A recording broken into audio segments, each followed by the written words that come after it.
Hi everybody. I just did a DGP video, so next I'm going to do a vocab video for the week, the one that I accidentally forgot about last week. So I believe last week we ended on word 157, and so today we are going to go to 168. Um, Number 157, that's supercilious. Actually, I don't think I want to present here. Behaving or looking as though one thinks one is superior to others. Think about people who might be like a little bit arrogant, people who, uh, especially like with grades, you'll get a test back and they'll be like, "What'd you get?" And then you'll be like, "I got a 95," and they're like, "I got a 97." And it's like, okay, like big whoop, like you got, two more little points than somebody else. Like it's not that really big of a deal. Um, and so maybe sometimes in sports you encounter people like that too. Like I remember when I was in high school and I ran track, not very well, but I did hurdles, and it was our meet against series, and this dude, this hurdler, was like stretching and like doing all these different like maneuvers, and I was like standing there waiting for the race to start. And he's looking at me, he's like, "Yeah, you're going down," and I'm like, "Yeah, probably." Um, but I didn't literally go down. That was at my first meet. Where on the last hurdle, I actually like nicked it with my ankle, I think it was, and I ended up falling and like scraping my knees and my hands, and still ended up winning third though, so I guess it wasn't too bad. 158 is superficial, which is appearing to be true or only real until it's examined a little bit more closely. Um, so, for example, it it might seem superficially true that California has something called herd immunity right now during this crisis. Once more data is released, though, I think we will all see that that's not the case. Start to scenes. Okay, I think it went away. Okay, 159, tacit, understood or implied without being stated. So, for example, if uh, you guys, like if we were in like an actual classroom and you said, or you asked me, like, is this test going to count for our grade? And I said, of course it's going to count towards your grade. And I shook my head like that. Then you tacitly know that it's not going to count. But maybe I just can't verbally say that. Let's go to 160, something that's tedious, tiresome, or monotonous. Like especially in Gory, there are some classes that might be tedious. Maybe mine's one of those classes where you look at the clock and it's 8 in the morning, and then you do something, and then you look at the clock and it's like 8:03, and it's like, my God, like it felt like 30 minutes and not three. Um, I never really felt that way when we had actual class. I can't think of the times where I would look at the clock and be like, oh my God, like there's so much time left. But remember, time is an illusion, so that doesn't really apply anymore. Tempestuous is characterized by strong and turbulent or conflicting emotion.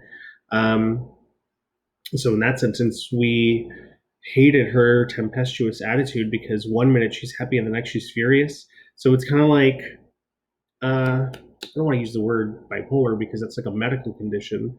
Um, but it kind of is, in a similar with kind of how we usually, characterize people who are, and I put bipolar in air quotes because a lot of times you'll characterize somebody's like, oh, she's so bipolar or he's so bipolar, just to kind of characterize their mood overall and not necessarily like a mental health condition. Um, and then tenuous would be very weak or slight. So, for example, if I said, these glasses are the epitome of Lord of the Flies. Like, okay, well, that's kind of a tenuous example because they're my glasses and they're not broken. And I also don't need them to see far away. I only need them to see like up close when I'm reading or when I'm spending too much time on the screen. Um, so that would be kind of a tenuous example. Um, Number 163 is truculent, eager or quick to argue or fight. Maybe some of your siblings might be like this, like, you know, you're like in the living room or something, and they walk in, and you kind of just like look up at them, and then they look at you, and they're like, "What?" Um, and then maybe they'll like, I don't know, start yelling at you, or maybe take your, I don't know, siblings don't take your phones away, do you? Do they? When I grew up with my sister, when we were kids, we didn't have phones. I don't. I wasn't until it wasn't until I think Christmas my sophomore year that my parents bought me and my sister cell phones, and they were flip phones. They were. Let's see if I can maybe like show you guys an example of what they looked like. It was an LG flip phone, and that would have been 2005. No, 2004. And it was, yeah, it was. I'm pretty sure it was this one. And it was, yeah, it was a Verizon phone. That was my phone. And I remember that it did have internet capabilities, but if we accidentally like pushed the internet button or whatever in the menu, you would have to hit like cancel so fast because we could not afford such a luxury. I don't think anybody could. It was like $10 a whatever unit measurement is for the internet. Ubiquitous, that is everywhere. So narrators tend to be ubiquitous. Like that synonym, omnipresent, which is the usual word that we use to describe narrators who know everything. They're omnipresent, omniscient.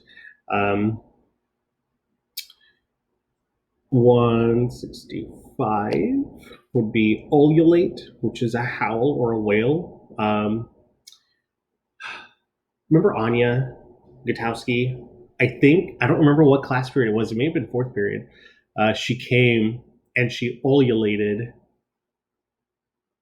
something like "I am Macbeth" or something, and it just, or maybe that was last year. All the years are starting to meld in my brain. Okay, undermine, to damage or weaken,